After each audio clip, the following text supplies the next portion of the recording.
দর্শক, আপনারা কি পাখির ডাক শুনতে পাচ্ছেন? এটা একটা খুব ব্যস্ত শপিং সেন্টার, নাম হচ্ছে প্যারাব্যাংক শপিং সেন্টার। দেখতেই পাচ্ছেন যে অনেক গাড়ি ঘোড়া, অনেক গাড়ি পার্ক করা। এটা একদম শহরের খুব ব্যস্ত একটা জায়গাতে, কিন্তু তার মধ্যেও পাখি। মানে অস্ট্রেলিয়াতে এই জিনিসটা খুব মুগ্ধ করে আমাকে,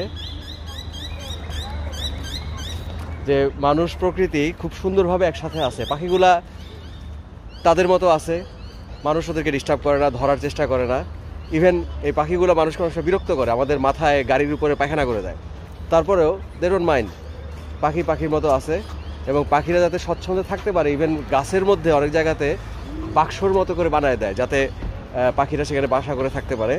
আবার অনেকে যেটা করে, গরমের সময় যখন খুব ড্রাই, পানি পায় না, তখন পাখিদের জন্য পানি দিয়ে রাখে অনেক জায়গাতে মানুষজন।